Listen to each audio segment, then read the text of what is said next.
السلام علیکم ورحمۃ اللہ وبرکاتہ۔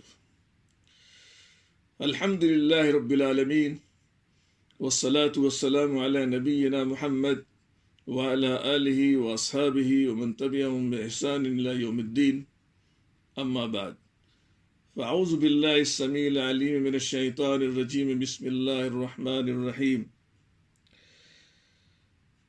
الذين آتيناهم الكتاب يتلونه حق تلاوته أولئك يؤمنون به۔ محترم ناظرین، اس سے پہلے والی ملاقات میں آپ کے سامنے یہ بات رکھی گئی تھی کہ اس امت کے جو اولین لوگ تھے، صحابہ کرام رضوان اللہ علیہم اجمعین، تابعین، اتباع تابعین، اور ان کے بعد میں آنے والے ائمہ مجتہدین، محدثین، علماء کرام، مفسرین، یہ لوگ قرآن کی کیسے تلاوت کیا کرتے تھے اور قرآن کریم کی تلاوت کا بنیادی مقصد کیا ہوا کرتا تھا، اس تعلق سے آپ کے سامنے آخری قول بشر السری کا پیش کیا گیا تھا، جس سے اندازہ ہوتا ہے کہ ہم جتنی بار قرآن کریم کی تلاوت کریں گے اتنا ہی زیادہ ہم کو مزہ آئے گا، لذت محسوس ہوگی، اور قرآن کریم کے اندر اللہ رب العزت نے جو اسرار و رموز کی باتیں پوشیدہ رکھی ہیں وہ ہمارے سامنے عیاں اور منکشف ہوں گی، ظاہر ہوں گی۔ جس قدر ہم اگرچہ ایک ہی آیت کو بار بار دہرائیں، ایک ہی سورت کو بار بار پڑھیں، لیکن شرط یہ ہے کہ ہم اس آیت کو، اس سورت کو سمجھتے ہوں، معنی مفہوم چاہے سرسری طور سے جانتے ہوں، اگر غور و فکر کریں گے تو ایسی صورت میں ہمیں قرآن پڑھنے میں لذت محسوس ہوگی۔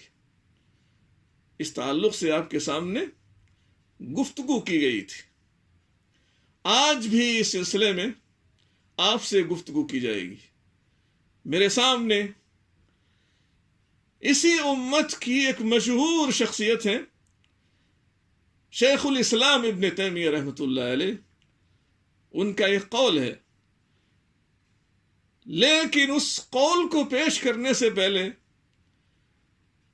میں اس شخصیت کے تعلق سے کچھ باتیں اور بالخصوص قرآن کی فہم اور اس کی تفسیر کے تعلق سے کچھ باتیں پیش کرنا چاہتا ہوں، تاکہ ہمیں یہ اندازہ ہو سکے کہ اس کتاب الہی کو ہم کتنا وقت دے رہے ہیں، یہ ہم سے کیا تقاضا کرتی ہے۔ اگر ہم اس کی تلاوت بھی کرتے ہیں تو تلاوت کے ساتھ ساتھ اس میں غور و فکر کرنے کے جو تقاضے ہیں وہ ہم کس قدر پورا کرنے کی کوشش کرتے ہیں۔ ابن تیمیہ رحمۃ اللہ علیہ کی شخصیت محتاج تعارف نہیں ہے، علماء کرام اچھی طریقے سے ابن تیمیہ رحمۃ اللہ علیہ کو جانتے ہیں، اور علماء کرام کی بات آپ چھوڑ دیں، بلکہ اس شخصیت کا نام اس قدر اتنا زیادہ ذکر کیا جاتا ہے علمی مجلسوں میں، علمی پروگراموں میں، علمی دروس میں اور لیکچرز اور محاضرات میں، اتنا زیادہ اس شخصیت کا نام آتا ہے کہ عوام الناس بھی اس شخصیت کے نام سے ضرور واقف ہیں، اور وہ بھی یہ سمجھتے ہوں گے کہ ہاں کوئی یہ بڑی علمی شخصیت ہے۔ شاید ہی علم و فن، شریعت کا کوئی ایسا علم و فن ہو جس کی اس شخصیت نے خدمت نہ کی ہو، چاہے وہ علم قرآن ہو، علم حدیث ہو، اور علم نحو ہو، علم صرف ہو، اور اسی طریقے سے دیگر شرعی علوم و فنون، یہاں تک کہ عقلی علوم، خواہ وہ منطق ہو، فلسفہ ہو، کوئی ایسا علم نہیں ہے جس کی شخصیت نے خدمت نہ کی ہو۔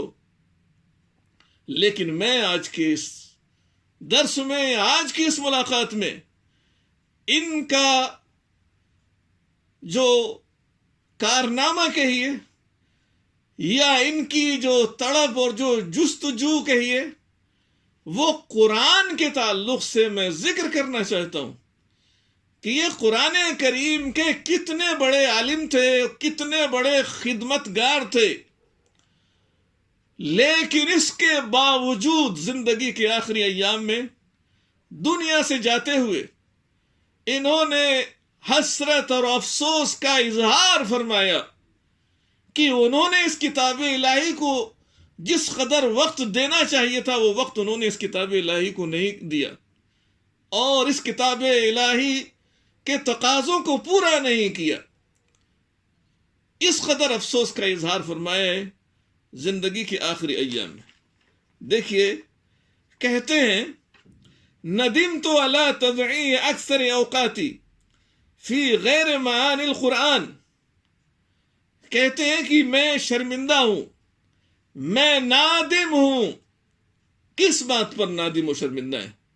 اس بات پر کہ میری زندگی کے اکثر اوقات قرآن کریم کے معنی اور مفہوم کو سمجھنے کے علاوہ دوسری چیزوں کے، دوسرے علوم و فنون کے سمجھنے میں ضائع ہو گئے۔ زندگی کے اکثر اوقات میرے ضائع ہو گئے، برباد ہو گئے۔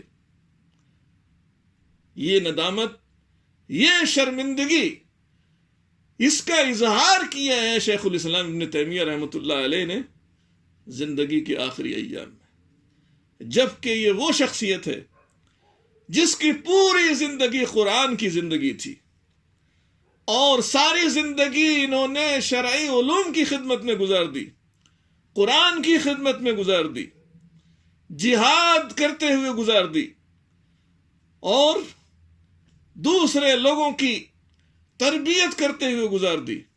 لیکن اس کے باوجود یہ کہتے ہیں کہ میں اپنی کوتاہی پر، جو کوتاہی اس کتاب الہی کے ساتھ مجھ سے ہوئی ہے، اس پر میں نادم ہوں، شرمندہ ہوں۔ آئیے دیکھتے ہیں کہ انہوں نے قرآن کریم کی کتنی خدمت کی ہے، قرآن کریم کو انہوں نے کتنا وقت دیا ہے۔ اہل علم نے ذکر کیا ہے وَقَدْ أَنْفَقَ وَقْتَهُ فِي السِّجْنِ فِي دَرْسِ الْقُرْآنِ وَتِلَاوَتِهِ وَفَهْمِهِ، زندگی کے آخری ایام میں جیل کی سلاخوں کے پیچھے ڈھکیل دیا گیا، قید خانے میں ڈال دیا گیا۔ اس قید خانے کی زندگی میں بھی قرآن سے ان کا تعلق ختم نہیں ہوا، بلکہ قید خانے کے اندر بھی قرآن کا درس دیتے رہے، قرآن کو سمجھتے رہے، قرآن کی تلاوت کرتے رہے۔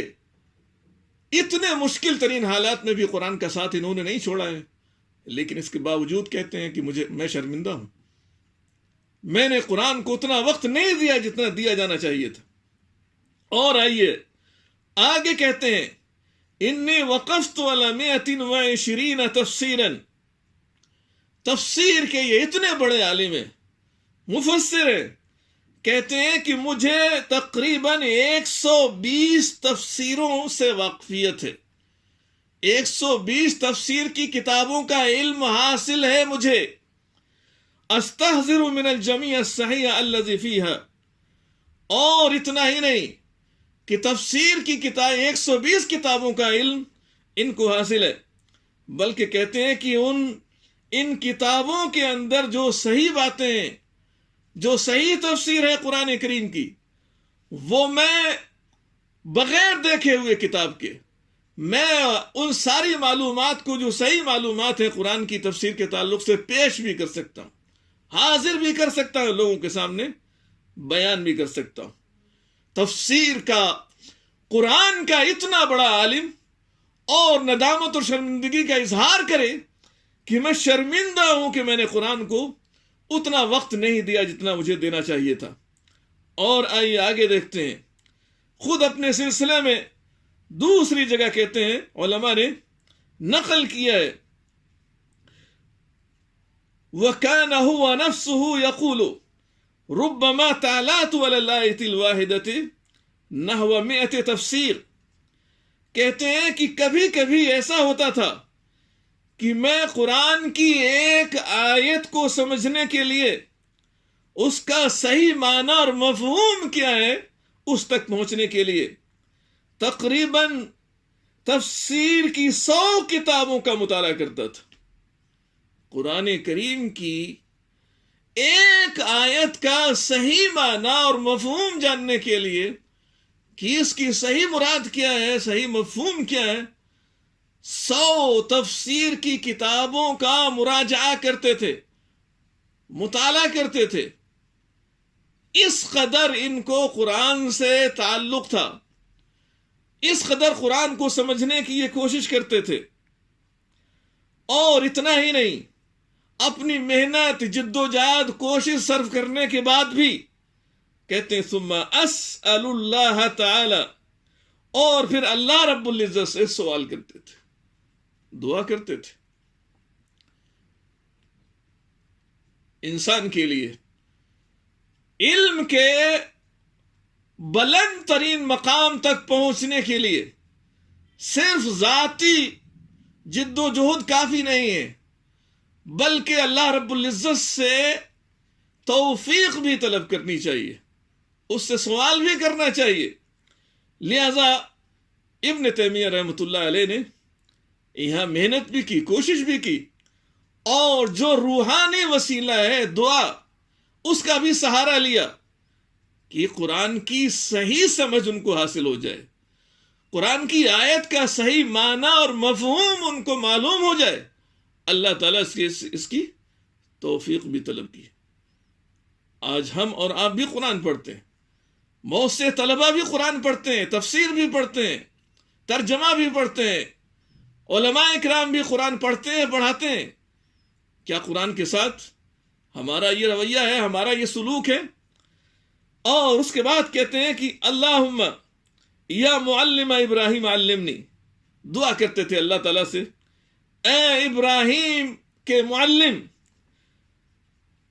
و یا مفہم سلیمان، یا معلم ابراہیم علمنی، ابراہیم علیہ السلام کے معلم تو مجھے قرآن کی صحیح سمجھ عطا فرما، وَيَا مُفَهِمَ سُلَيْمَانَ فَهِمْنِي، اور سلیمان علیہ السلام کو فہم عطا کرنے والے تو مجھے بھی قرآن کی صحیح فہم عطا کر.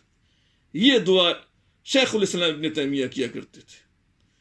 تو یہ مقام تھا ابن تیمیہ رحمۃ اللہ علیہ کا علم تفسیر کے تعلق سے. اور علماء نے ذکر کیا ہے، کہتے ہیں ان ابن تیمیہ کان آیۃ من آیات اللہ فی التفسیر والتوسع فیہ. شیخ الاسلام ابن تیمیہ قرآن فہمی کے سلسلے میں، قرآن کی تفسیر کے تعلق سے اور اس میں وسیع معلومات رکھنے کے تعلق سے کہتے ہیں کہ اللہ تعالیٰ کی قدرت کی نشانیوں میں سے ایک نشانی تھے. اللہ رب العزت کی جو بڑی نشانیاں اس کائنات کے اندر ہے، ان بڑی نشانیوں میں سے ایک نشانی شیخ الاسلام ابن تیمیہ تھے.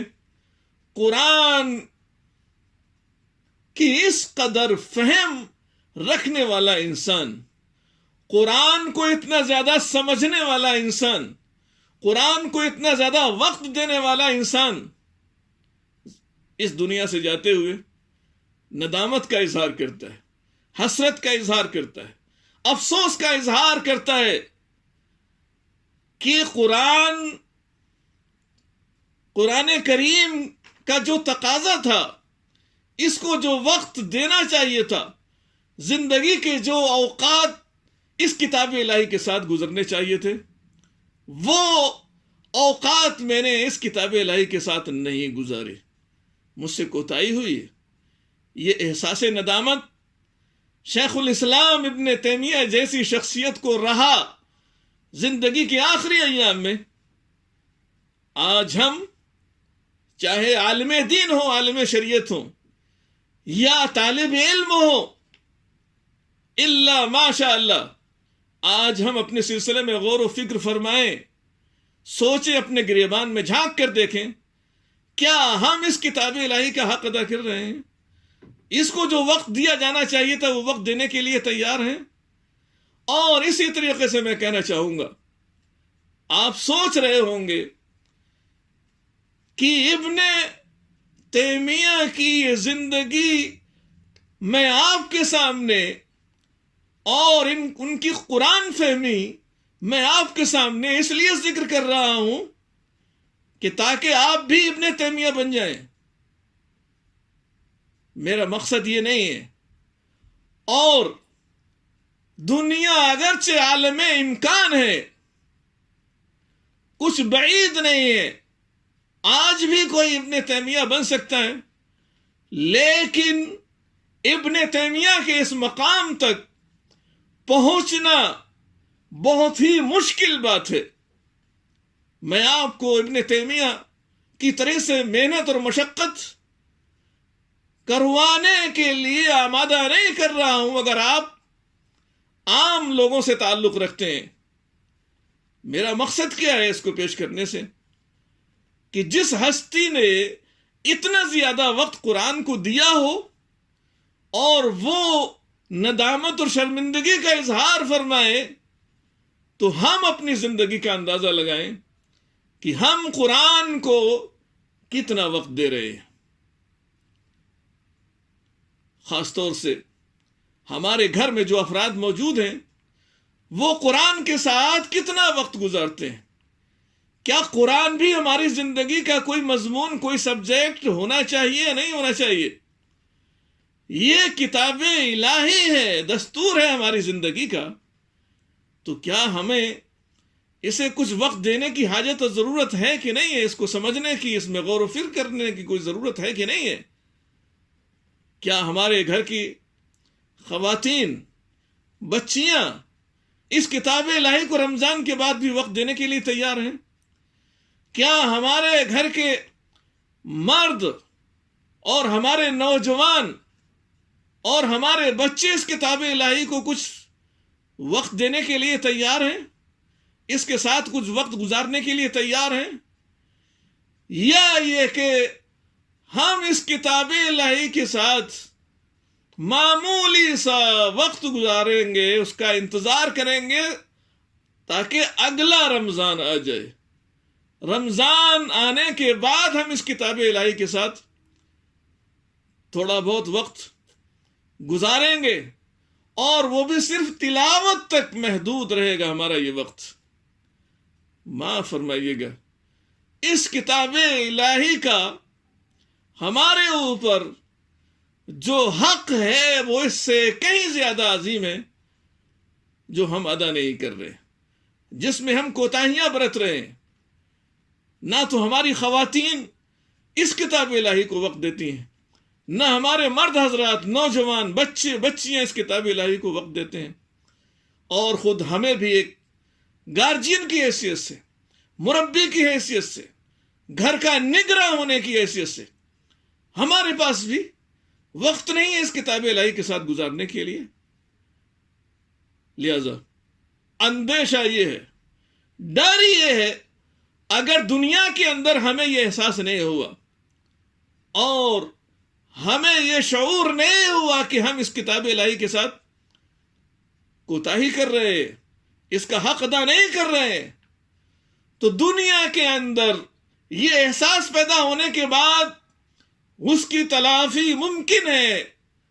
ابھی بھی سویرا ہے، ہمارے پاس لاک ڈاؤن کی شکل میں وقت ملا ہے۔ اللہ رب العزت نے جہاں ایک طرف ہمیں مصیبت میں گرفتار کیا ہے، وہیں اللہ تعالیٰ نے اس مصیبت کے ذریعے سے کچھ نعمتوں سے بھی ہم کو نوازا ہے، فارغ البالی عطا فرمائی ہے۔ لہذا ضرورت ہے اس بات کی کہ ہم اس کتاب الہی کے ساتھ کچھ وقت گزارنے کی کوشش کریں۔ تلاوت اگر ہم کو نہیں آتی ہے، سیکھنے کی کوشش کریں۔ ترجمہ ہم کو نہیں آتا ہے، معنی مفہوم نہیں آتا ہے، اس کو سمجھنے کی کوشش کریں۔ اور میں نے کہا تھا اس سے پہلے والی ملاقات میں، کم از کم نماز شہادتین کے بعد جو ہمارے دین ہماری شریعت کا دوسرا اہم ترین رکن ہے، اس کے اندر جو دعائیں ہیں، اس کے اندر جو قرآن کی سورتیں پڑھی جاتی ہیں، اور کچھ سورتوں کا پڑھنا لازمی اور ضروری بھی ہے ہمارے لیے، کم از کم ان کا ہی معنی اور مفہوم سمجھنے کی کوشش کریں ان ایام کے اندر. یا ان سورتوں کے پڑھنے میں جو غلطیاں پائی جاتی ہیں، قرآن ٹھیک سے ہم کو پڑھنا نہیں آتا ہے، ان ایام کے اندر ہم اپنی تلاوت کو بھی ٹھیک کرنے کی کوشش کریں، اور ساتھ ہی ساتھ جو بھی حکم ہم کو معلوم ہو قرآن کے واسطے سے اس پر عمل کر کے بھی دکھائیں. یہ اصل منشا ہے اس کتاب الہی کی. میرے سامنے ابن تیمیہ کا قول پیش کرنے سے پہلے میں ایک اور قول حسن بصری رحمت اللہ علیہ کا پیش کرنا چاہتا ہوں، جسے ابن ابی حاتم نے روایت کیا ہے حسن بصری رحمت اللہ علیہ سے. قال واللہ ما تدبرہ بحفظ حروفہ و اذاعت حدودہ، کہتے ہیں اللہ کی قسم، ما تدبرہ بحفظ حروفہ و اذاعت حدودہ، قرآن کریم میں غور و فکر کرنا، تدبر کرنا، یہ نہیں ہے، یا تدبر اور غور و فکر اس بات کا نام نہیں ہے کہ ہم قرآن کے حروف کی حفاظت کریں. صرف ہمارا یا اس کا معنی اور مفہوم بھی سمجھ لیں. قرآن میں تدبر اور غور و فکر کرنے کا مطلب ہرگز یہ نہیں ہے.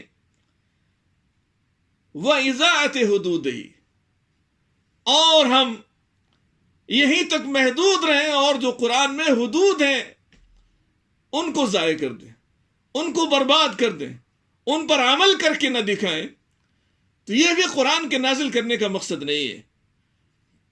قرآن کے نازل کرنے کا مقصد یہ ہے کہ آپ تلاوت کریں، غور و فکر کریں، اور ساتھ ہی ساتھ عمل کر کے بھی دکھائیں، یہ مقصد ہے. اس کے بعد کہتے ہیں حسن بصری رحمۃ اللہ علیہ، حتی ان احدہم لیقول، کہتے ہیں کہ ہمارے زمانے میں کچھ لوگ ایسے ہیں، کہتے ہیں قرأت القرآن کلہ، میں نے پورا قرآن پڑھ لیا، پورا قرآن ختم کر لیا. یہ کہتے ہیں، ذکر کرتے ہیں، لیکن حال کیا ہے؟ ما یرا لہ فی خلق ولا عمل، لیکن اگر جو شخص یہ کہہ رہا ہے کہ میں نے پورا قرآن پڑھ لیا ہے، ختم کر لیا ہے، لیکن قرآن میں جو اچھے اخلاق، اچھے کردار کی جو تعلیمات دی گئی ہیں وہ نظر اس کی زندگی میں نہیں آتا ہے، ان سے عاری ہے، خالی ہے، مکارم اخلاق اس کے اندر، اچھی خصلتیں موجود نہیں ہیں. قرآن بھی پڑھتا ہے، گالیاں بھی دیتا ہے، قرآن بھی پڑھتا ہے، لوگوں پر ظلم بھی کرتا ہے، زیادتی بھی کرتا ہے، ہر طرح کی کوتاہیاں موجود ہیں، لیکن اس کے باوجود کہتا ہے کہ قرآن میں پڑھتا ہوں، ختم کر لیا ہے. تو قرآن ختم کرنے کا، قرآن پڑھنے کا یہ مفہوم تو نہیں ہے کہ آپ قرآن بھی پڑھتے رہے اور لوگوں کو گالیاں بھی دیتے رہے، لعن طعن بھی کرتے رہے، اور کہتے ہیں ولا عمل، اور نہ ہی قرآن میں عمل کرنے کو جو کہا گیا ہے اس پر عمل کر کے بھی نہیں دکھاتا ہے. قرآن کے احکام کی تنفیذ اپنی زندگی پر نہیں کرتا ہے. لہذا ایسے شخص کا قرآن پڑھنا نہ پڑھنا یہ برابر ہے، اس کا کوئی فائدہ نہیں. معلوم یہ ہوا کہ قرآن کریم میں غور و فکر کرنے کا مطلب یہی ہے کہ آپ غور و فکر اس لیے کر رہے ہیں تاکہ اللہ تعالیٰ نے جس بات کا حکم فرمایا ہے اس پر عمل کریں گے، اور جس چیز سے منع کیا ہے اس سے اپنے آپ کو باز رکھیں گے. یہ سمجھنے کا، غور و فکر کرنے کا فائدہ اس صورت میں ظاہر ہوگا. اور اگر ایسا نہیں کرتے ہیں تو اس کا مطلب گویا کہ آپ نے قرآن کو نہ سمجھا ہے، نہ اس پہ غور و فکر کیا ہے. کتنی ہی دفعہ قرآن ختم کر لیں، اس سے آپ کو زیادہ فائدہ حاصل نہیں ہوگا. آئیے ابن تیمیہ رحمۃ اللہ علیہ کا وہ قول جو انہوں نے قرآن کے تعلق سے فرمایا ہے اور اس امت کے لوگوں کو ترغیب دی ہے کہ وہ بھی قرآن کریم کی آیات کو پڑھیں، غور و فکر کریں، سمجھنے کی کوشش کریں اور اس کتاب الہی سے ہدایت حاصل کرنے کی کوشش کرنی چاہیے۔ کہتے ہیں من تدبر القرآن طالبا الہدی منہ تبین لہ طریق الحق۔ شیخ الاسلام ابن تیمیہ رحمۃ اللہ علیہ کہتے ہیں کہ جو شخص قرآن میں غور و فکر کرے گا، اس سے ہدایت طلب کرنے کے لیے، قرآن میں غور و فکر کرنے کا مقصد کیا ہے؟ ہدایت طلب کرنا، گمراہی سے بچنے کی کوشش کرنا، کہ اللہ رب العزت اس کتاب الہی کے ذریعے سے اس کو گمراہیوں سے بچائے، ہدایت کے راستے پر، صراط مستقیم پر اس کو قائم رکھے۔ اگر کوئی شخص اس نیت سے اس کتاب الہی میں غور و فکر کرتا ہے، کہتے ہیں تبین لہ طریق الحق، تو ایسے شخص کے لیے حق کا راستہ واضح ہو جاتا ہے۔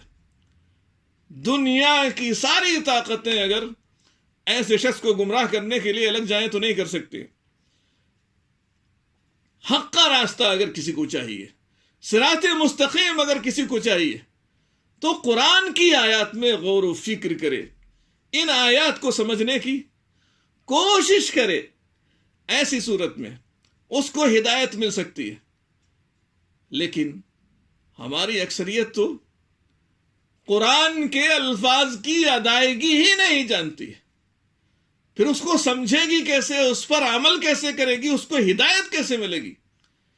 اسی لیے اس امت مسلمہ کا عالمیہ یہ ہے، اکثریت قرآن سے ناواقف ہے اور اسی کا نتیجہ ہے کہ وہ گمراہ بھی ہے، ہدایت کے راستے سے ہٹی ہوئی ہے، دور ہے۔ یہ عالمیہ ہے اس امت کا۔ اور شیخ الاسلام ابن تیمیہ کے ایک شاگرد ہیں، مشہور شاگرد ہیں، اور ان کا نام بھی اکثر لوگ سنتے ہیں اور جانتے ہیں، ابن قیم رحمۃ اللہ علیہ۔ ان کا ایک مشہور قصیدہ ہے، علمی قصیدہ ہے، جو قصیدہ نونیہ کے نام سے مشہور ہے، جس میں تقریباً 5,500 اشعار ہیں۔ ابن قیم رحمۃ اللہ علیہ نے اپنے اس عظیم قصیدے کے اندر بھی اس امت کے لوگوں کو اس بات کی ترغیب دلائی ہے کہ قرآن کے سلسلے میں وہ کوتاہی سے دور رہیں۔ کیا کہا ہے؟ کہتے ہیں تدبر القرآن ان رمت الہدی فالعلم تحت تدبر القرآن۔ کہا تدبر القرآن ان رمت الہدی، ان رمت الہدی، اگر تم ہدایت اور رہنمائی حاصل کرنا چاہتے ہو، صراط مستقیم پر چلنا چاہتے ہو، سیدھے راستے پر چلنا چاہتے ہو، تو کیا کرنا ہوگا؟ تدبر القرآن، قرآن کی آیات میں غور و فکر کرو، تب ہدایت تم کو ملے گی۔ کیوں؟ کہتے ہیں فالعلم تحت تدبر القرآن، کہتے ہیں کہ علم تو قرآن میں غور و فکر کرنے سے حاصل ہوتا ہے، وہ علم جو آپ کو گمراہی سے بچا سکے، ورنہ علم بھی انسان کی گمراہی کا ذریعہ اور سبب بن جاتا ہے۔ ابلیس ہم جانتے ہیں، کیا وہ عالم نہیں تھا؟ بلکہ کہا ہی جاتا ہے کہ ابلیس معلم ملائکہ تھا، فرشتوں کا استاذ اور معلم تھا ابلیس، لیکن اس کے باوجود وہ گمراہ ہو گیا۔ تو گمراہی سے بچانے کے لیے صرف علم کافی نہیں ہے، بلکہ کتاب الہی میں غور و فکر کریں گے، وہ علم آپ کے لیے کافی ہوگا۔ کہا کہ قرآن میں غور و فکر کرنے سے وہ علم آپ کو حاصل ہوگا جو آپ کو سیدھے راستے تک لے جائے گا، صراط مستقیم تک لے جائے گا۔ آپ کو گمراہی کے راستے سے دور کرے گا، وہ علم آپ کو کہاں حاصل ہوگا؟ وہ علم آپ کو قرآن کریم کی آیات پر غور و فکر کرنے سے حاصل ہوگا۔ اس لیے میری گزارش ہے اس امت کے سارے افراد سے، چاہے وہ عالم دین ہو، عالم شریعت، یا طالب علم ہو، یا عوام الناس سے ان کا تعلق ہو، سارے لوگوں سے میری گزارش یہ ہے کہ ہم کم از کم ابن تیمیہ رحمۃ اللہ علیہ کی زندگی سے عبرت حاصل کرتے ہوئے کہ انہوں نے افسوس کا اظہار فرمایا، قرآن کی خدمت کرنے، بے پناہ خدمت کرنے کے باوجود کہ ان سے کوتاہی ہوئی ہے۔ اس لیے ہمیں قرآن کی ان کوتاہیوں کی تلافی کرنے کے لیے ابھی ہمارے پاس وقت موجود ہے، وقت کافی ہے ہمارے پاس، اس لیے ہم اس کوتاہی کو دور کرنے کی کوشش فرمائیں۔ اللہ رب العزت سے دعا ہے کہ اللہ تعالی ہم نے جو صحیح باتیں سنی ہیں ان پر عمل کرنے کی، اور اس کتاب الہی کے جو حقوق ہیں ان کو صحیح طریقے سے ادا کرنے کی توفیق عطا فرمائے۔ انشاءاللہ زندگی رہی تو پھر اسی تعلق سے آپ سے گفتگو ہوگی۔ وآخر دعوانا الحمدللہ رب العالمین۔